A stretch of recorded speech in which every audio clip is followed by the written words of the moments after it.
I am on the button with a weak hand, 5-3 offsuit. However, based on the match history, Pro has been folding to button raises at a high frequency, both pre-flop and to continuation bets on the flop. Given my significant chip lead and his tendency to play tight passive, I will continue to apply pressure with a standard 3x raise to 300. This exploit takes advantage of his high folding rate to steal the blinds. I am in the big blind with ace-6 offsuit against a button raise to 300, 3x.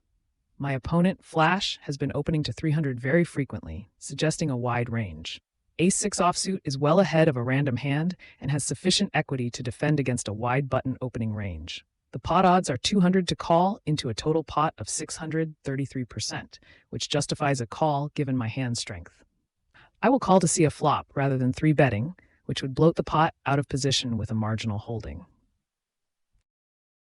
I hold top pair aces with a weak kicker 6 on an ace of spades, 8 of hearts, 7 of spades board. The pre-flop aggressor Flash has an extremely high frequency of continuation betting 300 chips when check 2 on the flop, observed in hands number 5, number 11, number 13, number 15, 21, 27, number 31, number 33, 35, and 41.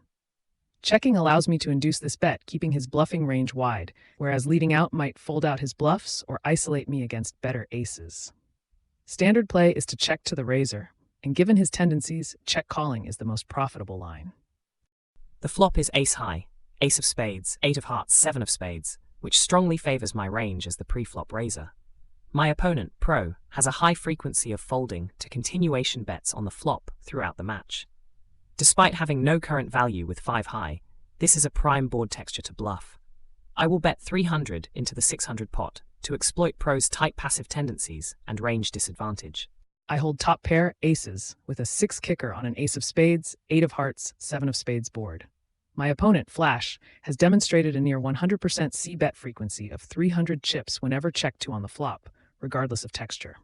Given this tendency, his range is extremely wide, consisting of many bluffs, draws, and worse-made hands that my top pair crushes. Raising here would likely fold out his bluffs, which I want to keep in the pot, and isolate me against his value range, better aces, 2-pair, sets, where I am behind. Calling is the most profitable line to exploit his aggression, keeping the pot manageable while allowing him to continue bluffing or betting worse hands on future streets. I am getting excellent pot odds, 300 to win 900 to continue. I hold top pair aces with a 6 kicker. The turn is a queen, ace of spades, 8 of hearts, 7 of spades, queen of diamonds. Based on previous hands, e.g. number 13, number 23, number 35, my opponent Flash has a strong tendency to check back on the turn after his flop c-bet is called. His wide pre-flop and flop aggression usually polarizes his range, but he slows down when resistance is met. Leading out, donk betting, here would likely fold out the bluffs in his range that are drawing dead or have very little equity, while isolating me against his value range, better aces, 2-pair, sets. Checking is the standard line out of position to control the pot size and potentially induce a bluff or get a cheaper showdown. I will check and evaluate if he bets, though history suggests a check back is likely. The opponent called the flop continuation bet on an ace-high board, which is a departure from their usual tendency to fold when they miss. This suggests they have either a marginal ace, a pair of 8s or 7s, or a draw, like spades, or a straight draw. Since the queen on the turn doesn't improve my 5 high and is unlikely to scare off an ace that already called the flop, I will check back to control the pot size and avoid overcommitting with a hand that currently has no showdown value or equity. I hold top pair aces with a weak kicker, 6. The action has gone. Pre-flop raise by Flash, call by me, flop bet by Flash, call by me, turn checked through. The river brings a 10, putting 3 Broadway cards on the board, ace, queen, 10, and completing a straight for jack 9 or king jack. Based on Flash's history, hands number 13, 23, 35, he consistently checks back the turn and river after his flop c-bet is called, often with marginal made hands or when giving up on bluffs. He rarely fires 3 barrels or bluffs the river after checking the turn. Betting here has little value, as worse hands, 8x, 7x missed draws will fold, and better hands, better aces, 2-pair straights will call or raise. Checking allows me to get to showdown cheaply against his weaker pairs or missed draws and keeps his range wide. If he bets, I will evaluate, but expecting a check back is the most consistent read based on his previous behavior.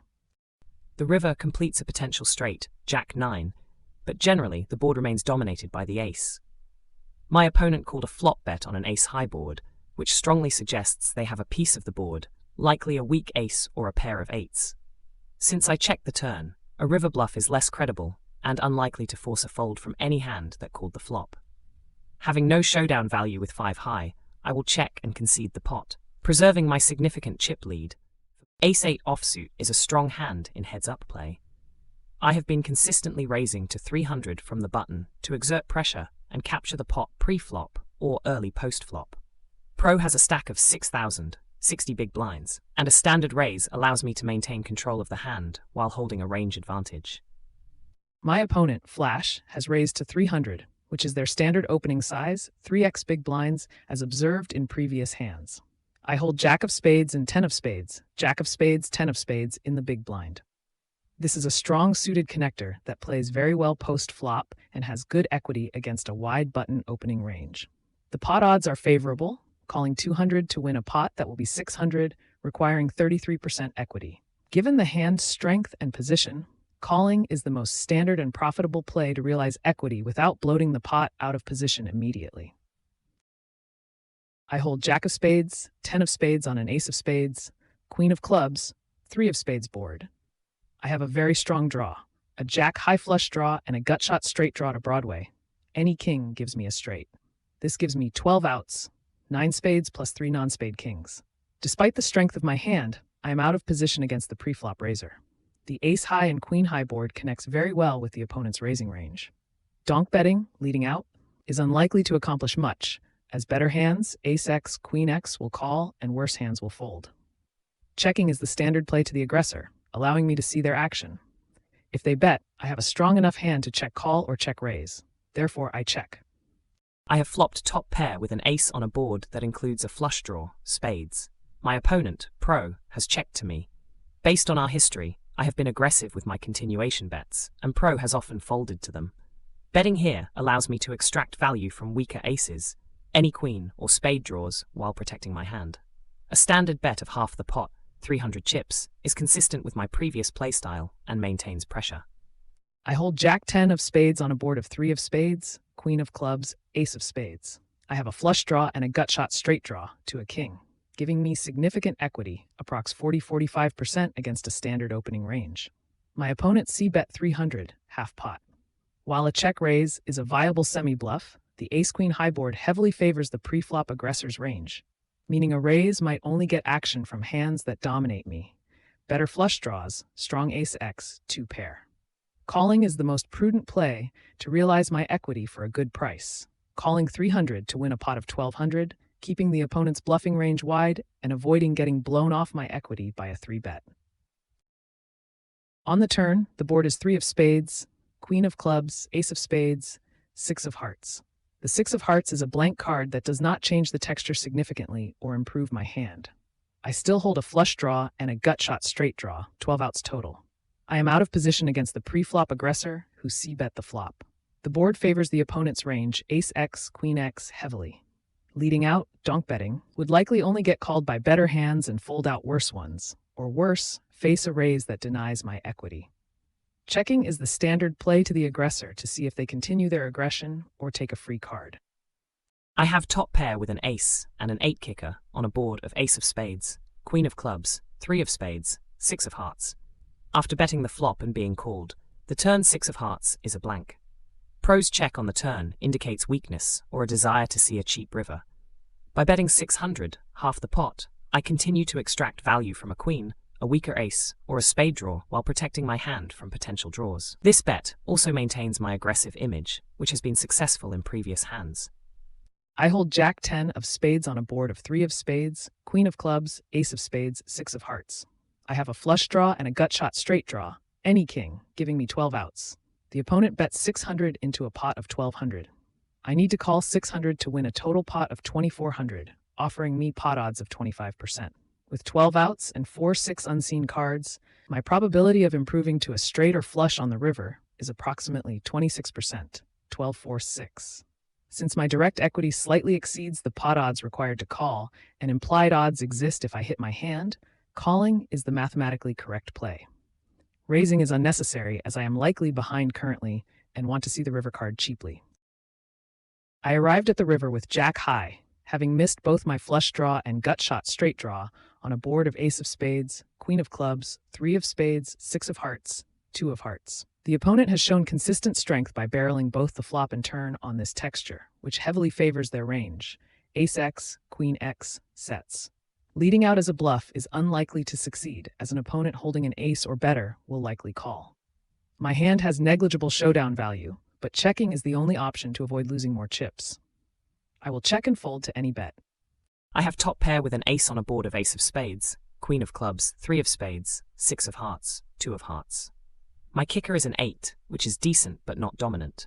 I have bet on the flop and turn, and pro has called both times. Pro's range likely includes weaker aces, queens, or potentially a missed flush draw. While I might get value from a queen or a weaker ace, like ace 7 or ace 5, triple barreling here is thin value, because pro's calling range on the river will often include better aces, ace-jack, ace-10, ace-9, that stayed in. Checking back allows me to realize my equity and win the pot against all queen x hands and lower aces without risking a check raise or losing more chips to a superior hand. I am on the button with a significant chip lead.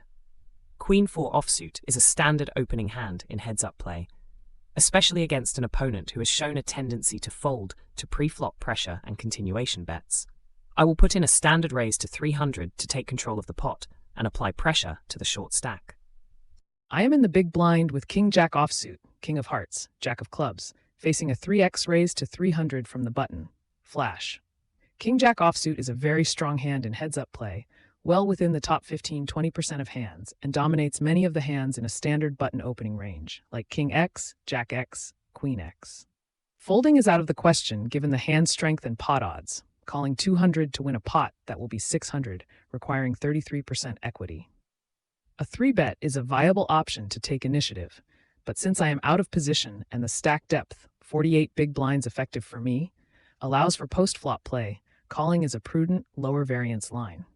It keeps the opponent's range wide and avoids getting blown off the hand by a 4-bet. I will call to see a flop. I have flopped trip jacks with a king kicker on a board of jack of diamonds, ace of spades, jack of spades. This is an extremely strong hand, especially in heads-up play. As the pre-flop caller out of position, the standard line is to check to the pre-flop aggressor. This board texture, paired jacks with an ace, heavily favors the pre-flop raiser's perceived range, so the opponent is highly likely to make a continuation bet with an ace, a pocket pair, or even pure air. By checking, I induce bluffs and allow the opponent to put money in the pot with hands I dominate. Leading out would likely only get action from better hands or strong draws and fold out all his bluffs. Therefore, I check to trap. I am the pre-flop aggressor, and the board has come out ace-jack-jack. This board texture is very favorable for the pre-flop raiser's range. While I only have queen high, my opponent checked to me, and a continuation bet here is likely to take down the pot immediately if they haven't connected with the ace or a jack. I will bet 300 to maintain pressure. I have flopped trip jacks with a king kicker, jack of diamonds, ace of spades, jack of spades, a monster hand in heads-up poker. The opponent, flash, has continuation bet 300 into a pot of 600. This board texture, ace-jack-jack, hits the pre-flop raiser's range very hard, as they have all strong aces, so a c-bet is expected, regardless of their holding. If I raise now, I likely fold out all his pure bluffs and weak hands that are drawing dead, isolating myself against better trips, ace-jack or strong draws. By calling, I keep his bluffing range wide and allow him to potentially barrel the turn with an ace or a bluff. My hand is strong enough to slow play to extract maximum value on later streets. I hold trip jacks with a king kicker, jack of hearts, king of clubs, on a board of jack of diamonds, ace of spades, jack of spades, 10 of clubs. The turn card is the 10 of clubs. This card completes the Broadway Straight, king-queen, and improves pocket 10s or jack 10 to a full house. While my hand is still very strong, the board has become more coordinated. I am out of position. Checking is the standard play here to defer to the pre-flop aggressor who c-bet the flop. Checking keeps the opponent's range wide, allowing them to bluff with draws, like spade flush draws or straight draws, or value bet worse hands, like ace-x or a worse jack. Leading out would likely fold out bluffs and only get action from hands that have good equity or beat me. I will check to evaluate his action. The board has become significantly more coordinated with the 10 of clubs, completing some straight possibilities and providing more pairs for the opponent's calling range. Since my opponent called the flop bet on an ace-high paired board, they likely have a piece of it, an ace, a jack, or a draw. My queen high has a gut-shot straight draw to the Broadway Straight, but very little showdown value otherwise. Betting again into a sticky opponent on this texture is unlikely to generate enough folds from better hands like weak aces. Checking back allows me to see a free river, potentially hitting my straight, or giving up if the river doesn't improve my hand, while keeping the pot manageable. I hold a full house, jacks full of kings, on a jack-ace, jack-10 king board. This is a very strong hand, only losing to jack-ace, jacks full of aces, quad jacks, or pocket pairs, ace-ace, king, king, king, 10-10, turning into higher full houses. However, the opponent's check back on the turn significantly discounts his strongest hands, like ace-jack, ace-ace, 10-10, or a strong jack, as he likely would have bet those for value or protection on a draw-heavy board. The River King completes the Broadway Straight for any queen, Queen X. By checking, I accomplish two things. 1, I induce bluffs from missed draws or air, which would fold to a bet. And 2, I invite value bets from Queen X straights that might feel confident enough to bet, but would merely call a lead. Given the opponent's aggressive profile and the capped nature of his range, checking to trap or induce action is the highest EV play. If he bets, I can raise for value. On the river, the board has completed a Broadway Straight, ace, king, queen, jack, 10, with my queen of hearts. While the board is paired with jacks, making a full house possible, my opponent has played the hand passively, checking the river after calling a flop bet. This indicates they likely have a marginal hand like an ace or a king, rather than a monster. I will bet 600 for value, targeting those weaker holdings, or potentially splitting the pot if my opponent also holds a queen. I hold a full house, jacks full of kings, on a board of jack of diamonds, ace of spades, jack of spades, 10 of clubs, king of hearts. This is a monster hand, only losing to ace-jack, ace-ace, king-king, or 10-10. The opponent checked back the turn, which heavily discounts the presence of those superior full houses in his range, as he would likely bet them for value and protection on a coordinated board. The River King completes the Broadway Straight for any queen, Queen X, in his range. His bet of 600 on the river suggests he has made a hand, most likely that straight. Since I dominate straights and trips, and his line is inconsistent with a better full house, I should raise for value. A raise to 1800 targets his Queen X hands, which will struggle to fold a straight. I have completed a Broadway Straight, ace, king, queen, jack, 10, on the river. The board is paired with jacks, meaning any jack or pocket pair that matches the board cards, ace-ace, king-king, 10-10, makes a full house. My opponent's check raise on the river after calling a flop bet is a very strong move that often represents a full house. However, in a heads-up situation, folding a straight is extremely difficult. Given the pot odds, I need to call 1200 more into a pot that will be 4800. I only need to be winning or splitting about 25% of the time to make this profitable. I am likely splitting the pot with another queen, or potentially catching a bluff or a value raise from a weaker hand like an ace. I will call to see the showdown. I am on the button with king 4 offsuit and a significant chip lead. I have consistently raised to 300 from this position throughout the match to maintain pressure on the opponent's shorter stack. King 4 offsuit is a strong enough hand to open raise heads up, especially given the opponent's frequent folds to pre-flop aggression in recent hands. I hold pocket kings, king of spades, king of clubs, in the big blind, a premium hand. The opponent, Flash, has raised to 300 from the button. My stack is 3200, 32 big blinds. Reviewing the history, Flash is very aggressive, opening frequently and almost always c-betting the flop when checked to, e.g. hands 4, 11, 13, 15, 21. If I 3-bet now, I risk folding out his wide stealing range and only getting action from strong hands. By just calling, I trap him, keeping his weaker hands in the pot and allowing him to bluff at the flop, which fits his pattern. I plan to check raise or check call on the flop to extract maximum value. I hold pocket kings on a low, somewhat coordinated board, 2 of diamonds, 6 of diamonds, 4 of spades. I checked called preflop to trap the aggressive opponent Flash. Historically, Flash has an extremely high c-bet frequency, nearly 100%, after raising preflop when checked to, e.g. hands 125, 127, 129. Checking here is the best play to induce him to bet his wide range, including bluffs and semi-bluffs. Leading out would likely fold out his air, minimizing my value. I intend to check raise or check call depending on the sizing, but but the first step is to check. On a flop of 2 of diamonds, 6 of diamonds, 4 of spades, I have flopped middle pair, 4s, with a king kicker. The opponent checked to me. While checking back is an option to keep the pot small with a marginal made hand, I prefer a continuation bet here to protect my equity against overcards and draws, like diamond draws or straight draws. A bet of 300 is consistent with my previous betting patterns and puts pressure on Pro's remaining stack of 3,000. I hold pocket kings on a 2 of diamonds, 6 of diamonds, 4 of spades board. Flash has bet 300 half pot. My stack is effectively 3,000.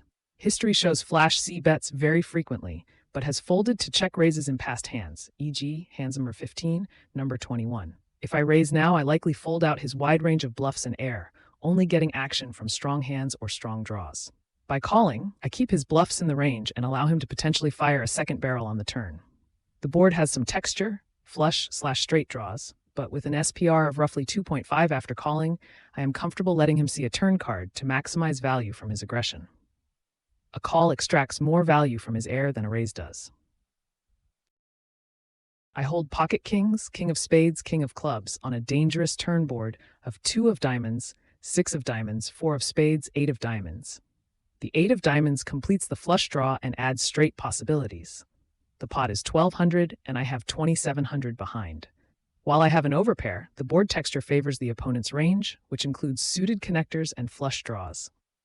Leading out here, donk betting would likely only get action from hands that beat me, flushes, sets, 2 pair, or fold out bluffs I want to keep in. My opponent, Flash, has a history of slowing down on the turn after being called on the flop, unless they have a strong hand, e.g. hand number 125, he double-barreled top pair. Checking controls the pot size and gives me the option to catch a bluff or reevaluate if he bets big. Checking is the standard line to avoid being exploited on this wet board. On the turn, the 8 of diamonds completes a potential flush and several straight draws. My pair of 4s is now quite vulnerable and likely has very little value as a bet. Pro checked, and checking back is the most prudent move here. It allows me to control the pot size with a marginal hand, realize my equity for free, and avoid being check-raised by a flush or a better-made hand. With my massive chip lead in the tournament nearing its end, there is no need to take unnecessary risks on a board that has become quite coordinated. The river brings a 4th diamond, 4 of diamonds, to the board, 2 of diamonds, 6 of diamonds, 4 of spades, 8 of diamonds, 4 of diamonds, making a flush extremely likely for any hand containing a diamond. Although I hold pocket kings, king of spades, king of clubs, I do not have a diamond, so my hand is merely 2 pair. My opponent checked back the turn, which suggests he was not strong at that point, but he could easily have been holding a low diamond or river to flush/trips. Betting here is non-optimal because worse hands will fold, and better hands, any flush, any 4, will call or raise. Checking is the best option to realize my showdown value against his non-flush holdings or to evaluate his action if he bets. The river card is the 4 of diamonds, which is a double-edged sword. It gives me 3 of a kind, 4s, but it also puts a 4th diamond on the board, meaning any single diamond in the opponent's hand makes a flush. Pro checked the river after I checked back the turn.